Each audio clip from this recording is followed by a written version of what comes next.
A palavra de Deus, escrita aos Hebreus, a carta aos Hebreus, começa dizendo no verso 1: havendo Deus antigamente falado muitas vezes e de muitas maneiras, assim o nosso Deus, não é? Deus também é um Deus que gosta de falar, é um Deus que se comunica, um Deus que, como diz o texto, falou de muitas maneiras, né? E muitas vezes. E ele continua dizendo aos pais pelos profetas e a nós falou-nos nesses últimos dias pelo Filho. Apóstolo Paulo, os apóstolos, Jesus ali falando a eles. E lá em Romanos capítulo 1, o apóstolo Paulo vai dizer que o que de Deus se pode conhecer é manifesto entre eles, porque Deus lhes manifestou. Pois desde a criação do mundo, os atributos invisíveis de Deus, seu eterno poder e sua natureza divina, têm sido vistos claramente, sendo compreendido por meio das coisas criadas. Ou seja, Deus é um Deus que se comunica conosco, um Deus que quer falar com a gente. Um Deus que fala, muitas vezes, de muitas maneiras, especialmente para nós através da Bíblia, né? Que foi deixada para nós. A Bíblia é a forma que Deus deixou para falar conosco. Deus falou e fala através da criação. Eu olho para a criação e vejo Deus falando ao meu coração. Deus falou através dos profetas. Deus falou e se revelou através do seu Filho Jesus. E Deus usa a sua palavra, a Bíblia, para falar conosco. Então, quanto menos tu abrir a Bíblia, menos Deus vai falar contigo. É óbvio isso, não é? É óbvio, é óbvio. E se tu quer então que Deus fale contigo, fala comigo, Senhor, abra a Bíblia. Abra a Bíblia. Você quer que Deus fale contigo, abra a Bíblia. O ano passado, o ano de 2025, nós tivemos aqui 52 no ano, né? Tivemos 52 domingos. Ou seja, nós oferecemos a Deus 52 cultos, 52 celebrações. Isso que nós oferecemos a Deus. E nós ouvimos então aqui, você, eu, ouvimos 52 mensagens de Deus, palavra de Deus dita, que cremos de Deus para nós, seja através de mim, como através de amados irmãos convidados, não é? A maioria das mensagens ditas aqui foi por meu intermédio, né? 34, procurei ver as mensagens, né? 34 foram trazidas por mim e 18 pelos outros irmãos, né? Graças a Deus que temos tão amados irmãos que têm aceito de Deus vir falar com a gente, né? Principalmente ano passado falaram o Guilherme, o Yergen, o Darlan e o Leandro e o Roger uma vez. Mas esses 4 irmãos foram quem mais usaram o púlpito aqui para falar em nome de Deus, né? Das mensagens que eu transmiti, dessas 34, eu olhei todas elas, né? E eu quero relembrar a essência de algumas, tá? Não tem como falar das 34, porque você já ouviu, mas eu quero falar a essência de algumas delas, não porque umas foi mais importante que outra, não. Cada palavra foi dada naquela oportunidade, naquele momento, a mensagem necessária para aquele momento. Mas para esse início de ano, eu entendi no meu coração, né? Eu estava preparando outra mensagem para hoje, orando sobre isso, e entendi de olhar algumas mensagens que Deus falou e que continua falando para mim, e espero que continue falando para nós, porque nós acabamos esquecendo muito do que Deus fala para a gente. Muito, não é? E eu mesmo me surpreendi ao olhar aquilo que eu falei, né? Então é algo de Deus mesmo, né? De como Deus fala com a gente, tá? E nós aprendemos, nós ouvimos de Deus palavras sobre os Salmos. Dos Salmos, algumas vezes eu mencionei aqui sobre os Salmos, e um deles, o Salmo 122, verso 1, aliás, nós olhamos todo o Salmo, né? Naquele dia, mas o verso 1 começa dizendo: alegrei-me quando me disseram, vamos à casa do Senhor. Essa foi uma mensagem tão especial para mim, e de a gente, e eu creio que para vocês, para nós, de nós termos a alegria de estarmos na casa de Deus. A alegria de estarmos como povo de Deus, oferecendo a Deus o nosso culto. O salmista diz que ele se alegrava quando alguém convidou ele, quando alguém disse, vamos à casa do Senhor. E isso para nós retrata a importância dos nossos cultos. Tá? A importância de nós nos reunirmos como igreja, a importância da nossa adoração, a importância da nossa oração, da edificação na palavra, a importância do que nós nos reunimos pela unidade do amor de Deus em nossos corações. Alegrei-me, porque o motivo de nos reunirmos é o amor que Deus tem por nós e o amor que nós temos por Ele. E uma forma de nós declararmos o nosso amor a Deus é no nosso culto, na nossa celebração. O nosso amor a Deus. Uma das motivações também para nós nos reunirmos é o amor entre nós. Nós nos amamos e queremos estar juntos. É o amor pela casa de Deus. Eu imagino que talvez em alguma vez você não estava com muita alegria de vir à casa de Deus, não é? Não estou com muita vontade, não estou com muita alegria. Talvez eu mesmo já tenha vivenciado isso. Mas quando nós estamos juntos, quando o Espírito Santo toca os nossos corações, quando nós adoramos verdadeiramente, nós somos tomados pela alegria. Que bom estar na casa de Deus. Que bom estar com o povo de Deus. Como é bom receber a palavra de Deus. Como é bom a comunhão do povo de Deus. Como é bom louvar ao Senhor. Então, alegrei-me quando eu posso ir na casa de Deus. Alegrei-me quando eu posso estar com o povo de Deus. Quantas pessoas talvez estão nos hospitais, estão nos presídios, estão em tantos lugares convertidas. Algumas pessoas se converteram nos presídios e gostariam de estar na casa de Deus e não podem. Alguns adoentados gostariam de estar na casa de Deus e não podem. Nós podemos. Você tem saúde, você tem locomoção, você pode vir e estar na casa de Deus, estar com o povo de Deus. E lembrando da promessa aos Hebreus que diz em 4,16: cheguemos perto do trono divino, onde está a graça de Deus. Ali receberemos misericórdia, encontraremos graça, sempre que precisarmos de ajuda. No trono de Deus, com o povo de Deus, recebemos ajuda diante das nossas necessidades. Amém? O Antigo Testamento, os Salmos são tão preciosos que nós vimos alguns, mas também olhamos para o Antigo Testamento no ano passado e olhamos para algumas pessoas no Antigo Testamento que são exemplos para nós, são pessoas que têm ensinos para nós, estão na palavra de Deus. E uma das mulheres que nós olhamos foi Débora. Débora, e está lá em Juízes capítulo 4, verso 5. De novo, nós lemos todo o capítulo naquela ocasião e refletimos ali sobre todo o capítulo e até entramos no capítulo 5. Mas aqui no capítulo 4 de Juízes, verso 5, diz que Débora, ela se sentava debaixo da tamareira de Débora. Aquela tamareira ficou conhecida pelo nome dela, né? Todo dia ela ia lá. E entre Ramá e Betel, nos montes de Efraim, e os israelitas a procuravam para que ela decidisse as suas questões. Era uma mulher, era contra a cultura daquela época, mas era uma mulher que as pessoas procuravam conselho, viam nela a presença de Deus, viam nela o Espírito Santo, e ela estava lá sentada, as pessoas iam lá, e ela então, como juíza, julgava algumas causas, porque viam nela a presença de Deus. Uma mulher cheia do Espírito Santo. E uma mulher que ao ir naquele lugar, ela não tinha medo nem receio de se envolver com os problemas das pessoas. As pessoas têm problemas, não é? E aí você olha assim, poxa, essa pessoa é muito problemática, eu não quero ficar perto das pessoas, vou me meter em problema, já tenho meus problemas, vou ainda me envolver com o problema dos outros. Não, Débora era uma mulher casada.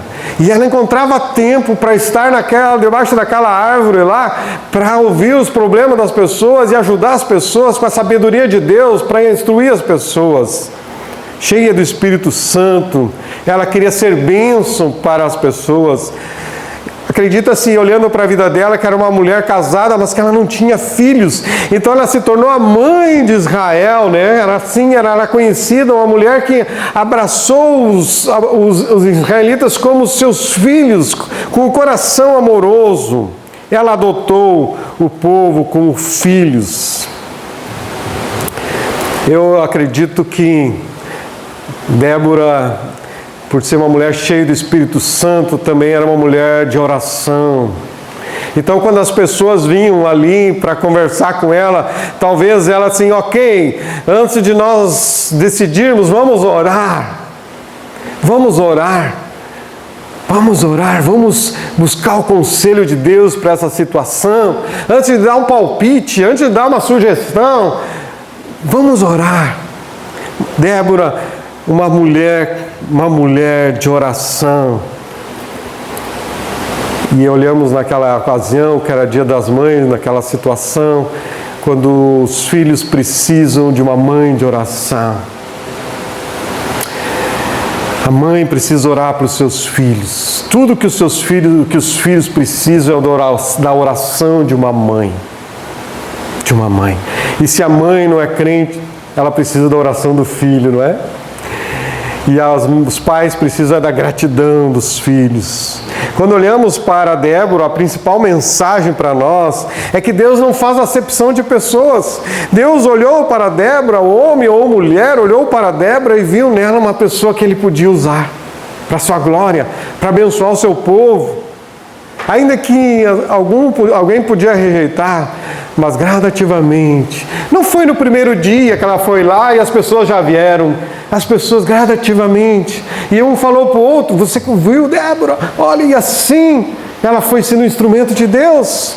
Gradativamente. E assim você e eu, nós podemos gradativamente nos achegarmos a alguém e, passo a passo, nós podemos ganhar a confiança das pessoas e poder levar a palavra do Senhor às pessoas. Orar pelas pessoas, pelo menos. À medida que elas vão ganhando, nós vamos ganhando a confiança dela. Seja homem ou mulher, rico ou pobre, com estudo ou sem estudo, nós não sabemos a situação dela. Provavelmente ela não era de muito estudo, mas ela foi usada por Deus, né? Não importa a idade, Deus quer usar pessoas que o temem e querem ser usadas. Olhamos para Débora, mas olhamos também, algumas que eu estou citando, tem outras, né? Mas olhamos também para Abraão. Para Abraão. Nós vimos que Abraão, podemos aprender com ele de como nós precisamos ser guiados por Deus. E na ocasião eu falei sobre o GPS, né? O GPS de Abraão, guiados pelo Senhor. Abraão foi guiado por Deus, quando Deus disse para ele sair da terra em que ele morava. E Abraão foi sendo guiado pelo Senhor. E ele foi dando passos na sua vida, em anos, sendo guiado pelo Senhor. Então nós precisamos olhar como Abraão precisou ser guiado por Deus. O nosso caminho aqui na terra é um caminho que nós não conhecemos. Os passos, como é que vai ser esse ano, nós não sabemos. Nós precisamos ser guiados pelo Senhor. Deus disse, sai da tua terra para o lugar que eu vou te mostrar. É só Deus que vai me mostrar, é Deus que tem que me guiar. Assim seja nesse ano para nós. E da mesma forma que Abraão, para sermos guiados pelo Senhor, nós precisamos ouvir a Deus. Abraão ouviu ao Senhor. Abraão precisou confiar em Deus para ser guiado por Deus. Abraão precisou obedecer a Deus quando Deus deu a ordem a ele. E em certa ocasião, Abraão desobedeceu a Deus e ele precisou voltar, recalcular a sua rota no seu GPS para ser guiado pelo Senhor. Gente, às vezes nós nos perdemos no caminho do Senhor. Precisamos voltar e pegar a Bíblia, e pegar a oração e sermos guiados pelo Senhor. Em nome de Jesus, que esse seja um alvo para você nesse ano. Ser guiado por Deus. Nas decisões, no teu trabalho, nos teus relacionamentos, que você seja guiado pelo Senhor. Olhamos ainda para Abraão e vimos que em cada lugar que Abraão ia, cada novo lugar que ele ia, a primeira coisa que ele fazia era erguer um altar de adoração a Deus. Ele não deixava o seu Deus, ele levava, né? Ele estava com Deus. Então ele chegava num lugar, o primeiro lugar era oferecer um altar de adoração ao Senhor, uma terra diferente, com outra cultura, com outra religião, mas ele chegava lá, eu sou temente ao Deus verdadeiro, e se prostrava. Era um sinal, ele não escondia a sua fé, ele demonstrava para todas as pessoas. Talvez quando você começa um emprego novo, se souberem que eu sou crente, como é que vai ser? Não é? Às vezes a gente fica meio temeroso. Não, Abraão chegava e demonstrava a sua fé. E nessa adoração a Deus, ele oferecia os sacrifícios a Deus, né? Os holocaustos, mas chegou o momento que Deus disse: agora eu quero teu filho. A prova que Deus colocou para Abraão foi oferecer seu único filho a quem você ama. E na ocasião dessa mensagem, Deus nos lembrou que a nossa vida às vezes vai exigir de nós sacrifícios. A vida cristã também exige de nós sacrifícios. A vida com Deus vai custar algo de nós. Às vezes nós pensamos que a vida cristã é só receber bênçãos e ser abençoado. Nós também vamos ter que aprender a sacrificar algumas coisas. Talvez você vai precisar deixar algo que tu gosta, né, para você alcançar algo mais importante que Deus tem para você. Deus tem algo melhor para você, mas talvez você vai ter que abrir mão de algo que você gosta, de algo que você aprecia. E aquele dia eu expus várias questões, né? De que algo que às vezes nós precisamos do dia a dia. Olha, isso aqui, eu poderia abrir mão disso para orar mais. Eu posso orar mais se eu deixar de fazer tal coisa. Eu gosto disso, não é pecado isso. Mas eu posso abrir mão disso para ter mais tempo com Deus, para ler mais a Bíblia. Porque é preciso sacrifício diante do Senhor para nós crescer na fé. Como expressou Davi: eu não oferecerei a Deus um sacrifício que não me custe nada. O sacrifício custa algo de nós. Fazer a vontade de Deus vai custar algo de nós. A vida cristã exige coisas de nós. Falando de Davi, nós falamos de Davi também. Não só de Abraão, não só de Débora e outros tantos, mas nós olhamos para Davi e vimos como ele enfrentou um gigante. Né? Como enfrentou e venceu um gigante. Davi, você lembra da história quando o povo de Israel estava em guerra e a disputa era entre um soldado de um exército contra o soldado do outro exército, um valente de cada exército. E dentro de todo Israel, o exército de Israel, homens experientes, homens fortes, ninguém quis enfrentar o gigante Golias. Mas aquele pastorzinho que estava lá com as ovelhas, que só foi lá visitar os seus irmãos, levar o lanche que o seu pai mandou para os seus irmãos, não é? O alimento na guerra. Ele foi lá e viu aquele homem desafiando não o povo de Deus, mas o Deus do povo. Quem é esse gigante para desafiar o Deus de Israel? E vocês tudo aí com medo? Eu vou em nome dele. E nós vimos que Davi enfrentou aquele gigante. Porque Davi era um homem que Deus foi preparando. Deus tirou ele lá do anonimato, lá do curral das ovelhas. Um jovenzinho que ninguém dava nada para se tornar o rei de Israel. Quando Deus tem um plano, ninguém frustra. É o plano do Senhor. E Deus foi preparando Davi lá junto às ovelhas, defendendo as ovelhas de um leão, defendendo daqui, defende dali, para quando chegasse ali a hora, ele pudesse dar a vitória em nome do Senhor ao povo de Deus. Davi aprendeu lá junto às suas ovelhas, não somente a ser um adorador, mas a ser um homem que orava. E quando ele vai enfrentar o gigante, ele vai enfrentar em oração, é em nome do Senhor, é em nome de Jesus que nós dizemos, não é? Quando a gente vai enfrentar as nossas lutas, quando nós vamos enfrentar os demônios, é em nome de Jesus, não é em nosso nome. Nosso nome não é nada, mas o nome de Jesus é todo poderoso. É em nome dele que nós temos que viver. Assim Davi foi usado pelo Senhor. E nós entendemos que não somente os gigantes externos que nos assustam, que nós precisamos vencer, mas o gigante dentro de nós. Porque a nossa vitória começa dentro. A vitória sobre um problema externo começa dentro de nós, com a nossa fé, com o nosso temor ao Senhor. Porque os gigantes não são os problemas exteriores, é como nós, a nossa atitude interior diante dos problemas, como nós enfrentamos os problemas. E por isso que é importante nós sabermos contra quem nós estamos lutando e podemos derrotar os gigantes em nome do Senhor. Amém? Em nome do Senhor. Que você possa vencer os gigantes do seu coração com a ajuda do Senhor. E conte com a ajuda dele para derrotar os gigantes exteriores que nos amedrontam também. Em nome do Senhor.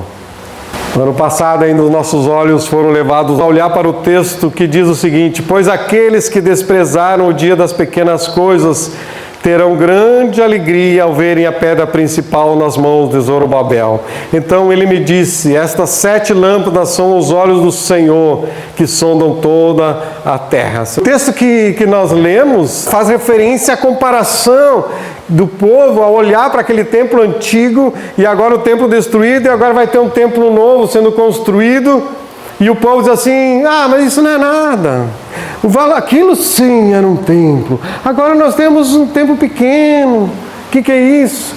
E aí o texto, Deus vai dizer através do profeta: não despreze as pequenas coisas. Não despreze os pequenos começos. O trabalho de Deus não deve ser julgado pela aparência, né? Não despreze os pequenos começos, não despreze o dia das pequenas coisas. Desprezar significa considerar indigno ou não fazer caso de algo, é tratar com desdém aquilo que Deus está fazendo. Era uma obra de Deus e o povo estava dizendo: não é tão importante isso. Nós temos que valorizar aquilo que Deus está fazendo. Lembre que o Deus da grande árvore é o Deus da semente. É o mesmo Deus. O Deus que fez a semente é o Deus que faz a grande árvore. Então, não despreza a semente. Naquele dia eu dei para vocês feijão, né? Os grãos de feijão. Porque o feijão tem vida em si mesmo. E pode florescer. A vida em você que pode dar muito fruto. Não despreze o pequeno que Deus possa estar fazendo. Não despreze as pequenas mudanças. Não despreze as crianças, os pequeninos. Não despreze uma simples oração que alguém faz por você. Pode ser uma oração que muda a história da tua vida ou muda a história de uma pessoa. Uma pequena oração pode mudar a história da tua vida. Ainda eu lembrei que Paulo exortou a Timóteo dizendo: desperte o dom de Deus que há em ti, valorize os dons que você tem. Mas eu queria ter o dom não sei o quê, queria ser não sei o quê. É o dom que tu tem, é de Deus, então ele é precioso, valorize o dom. Você pode considerar pequeno, não é pequeno não, é dom de Deus. Não considere pequeno aquilo que o Senhor te deu. Foi Deus que te deu. Valorize os teus dons. Valorize.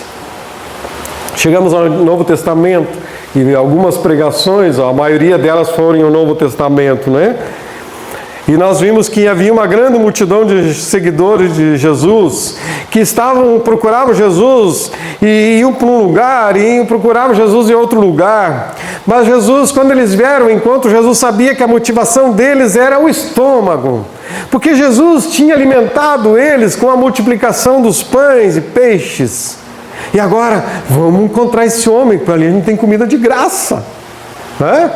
Tem comida de graça, peixinho, assadinho, pãozinho fresquinho, vamos procurar esse homem. E Jesus conhecia eles, o coração das pessoas. Então Jesus, conforme escreveu João, profere um sermão tremendamente duro contra a intenção deles, onde Jesus vai dizer: eu sou o pão da vida, eu sou o pão que vocês precisam. As pessoas ficaram ofendidas e não quiseram mais andar com Jesus. Não é novidade as pessoas deixarem de seguir a Jesus, viu? Não é novidade. Há muitos relatos no Novo Testamento, nas cartas também. E eles pararam de seguir a Jesus porque Jesus não estava atendendo a expectativa deles, o que eles queriam. A multidão rejeitou o pão da vida para a alma, pois eles queriam o pão para o corpo. E Jesus perguntou aos 12: quereis vós também retirar-vos? A resposta de Pedro a Jesus foi: para onde iremos nós? Só tu tens as palavras de vida eterna, e nós temos crido e conhecido que o Senhor é o Santo de Deus. João 6, 68, 69. A resposta de Pedro deve ser a minha resposta a Jesus. Para quem nós iremos? Para onde eu irei? Só tu tens as palavras de vida eterna. Para onde iremos? Nós devemos ir para a presença de Jesus, ou vamos dizer, para o colo de Jesus, não é? É ali que nós encontramos abrigo. É tempo de ir ao encontro de Jesus. A confissão de Pedro, a confissão de fé de Pedro deve ser a minha confissão. Nós temos crido e conhecido que o Senhor é o Santo de Deus. Nós não temos ouvido falar, nós sabemos que Tu és o Santo. Tu és, nós cremos nisso. E a nossa esperança tem que estar naquilo que Jesus ministrou e Pedro enfatizou. Só Tu tens as palavras de vida eterna. Só Tu tens, Jesus. Para quem nós iremos? Para quem, meus amados? Para quem? É só em Jesus. Indo para o Evangelho conforme Marcos capítulo 4, cita que Jesus diz aos discípulos para atravessarem o mar de barco, e uma forte tempestade veio sobre eles, e Jesus estava na popa, dormindo, com a cabeça sobre um travesseiro.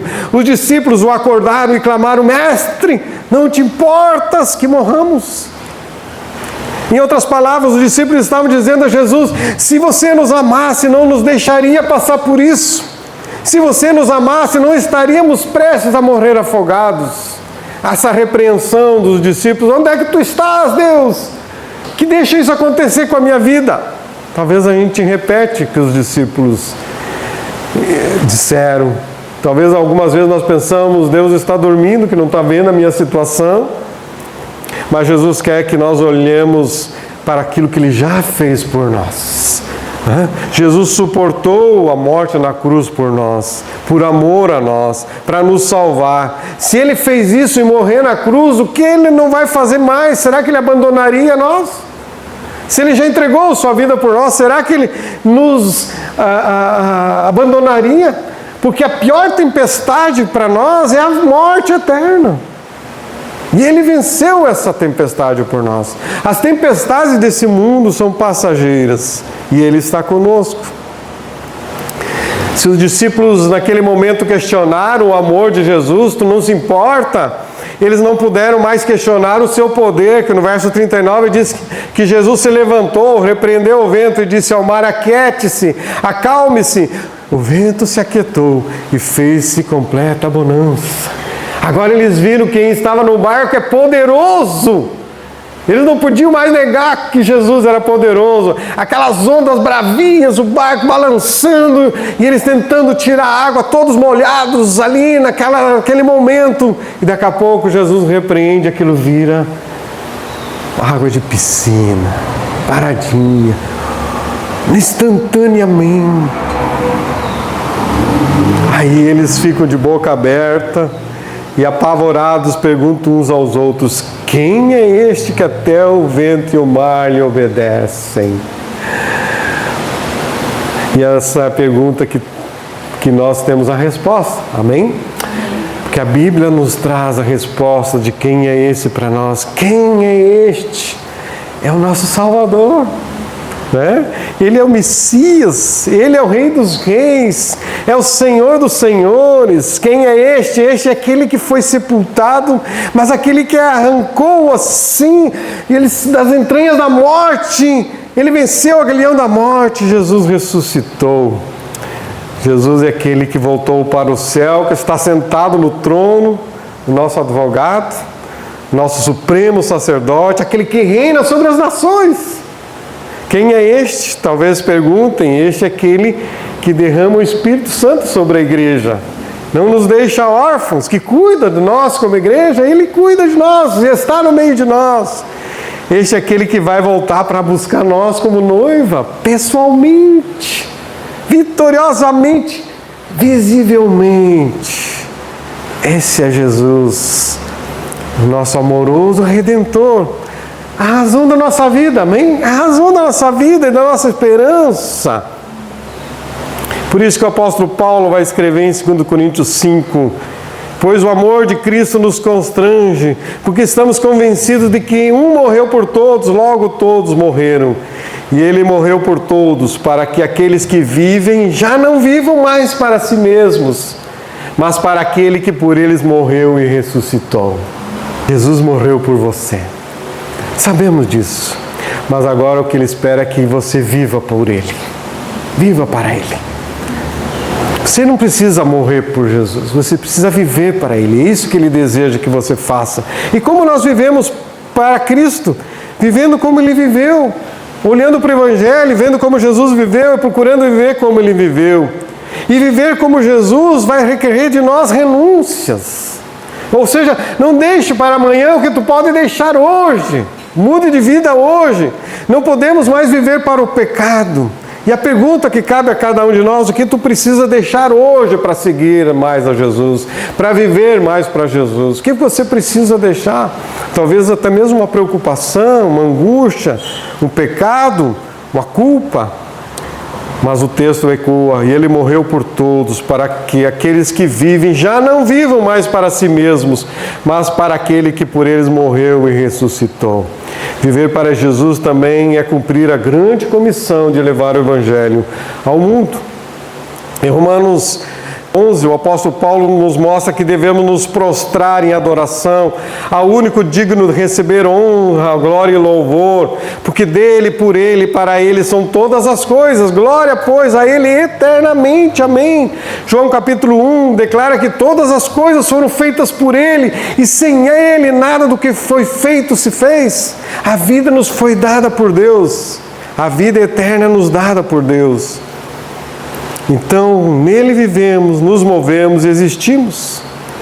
No mês da Páscoa, no ano passado, nós fizemos uma série de mensagens olhando para a obra de Jesus por nós, onde lembramos do amor dele por nós, revelado na sua vinda à terra. Foram 3 mensagens onde nós olhamos para a morte de Cristo na cruz, olhamos para a ressurreição de Jesus e olhamos também para a volta de Jesus.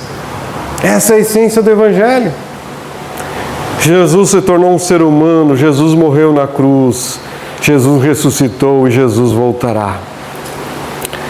Lembre sempre que Jesus veio à terra para que tu possas ir para o céu.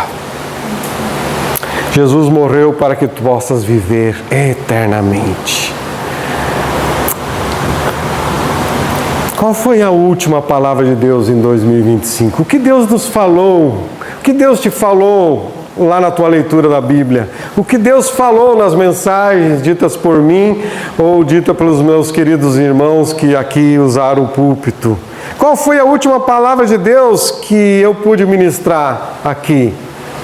Põe em ordem a tua casa, porque tem vida de Deus para nós, tem um ano de Deus para nós. Às vezes, para nós viver o pleno de Deus, nós precisamos organizar nossa vida. Essa é a última mensagem do ano, porque Deus tem vida para nós. Então organiza a sua vida, prepare-se para receber as bênçãos de Deus, o cuidado de Deus, a alegria de Deus.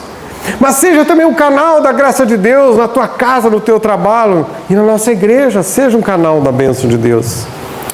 E começamos bem este ano, né? Com uma mensagem dita pelo irmão Guilherme, que eu já mencionei no domingo passado. E domingo passado nós relembramos uma preciosa promessa do Senhor. Nunca o deixarei, jamais te abandonarei. Ou noutra versão diz, nunca o deixarei, nem o desampararei. Uma promessa do Senhor. Então prepare o teu coração para aquilo que Deus vai fazer em tua vida neste ano. Em nós como igreja. Deixe tudo aquilo que te atrapalhe, abandone aquilo que prejudica a tua vida espiritual. Seja cheio de Deus. Deus vai falar conosco. Deus falou conosco, Deus vai falar conosco. E pessoalmente, a ansiedade boa que eu tenho é pensar o que Deus vai ministrar para nós. Qual vai ser a direção, o plano, né? Alguns Ele já me deu, que oportunamente a gente vai estar expondo aqui depois das férias para a igreja, né? Aquilo que vem do Senhor. Mas mesmo assim, há coisas que vai ser surpresa para nós. Ministração de Deus, o que Deus pode fazer aqui no nosso meio, o que Deus pode fazer através de uma oração, talvez uma pessoa que Deus vai te usar para salvar. Deus vai falar conosco, em nome de Jesus. Aquele que tem ouvidos para ouvir, ouça o que o Espírito Santo tem para dizer. Que nós estejamos atentos ao que o Senhor vai nos falar, em nome do Senhor. Amém?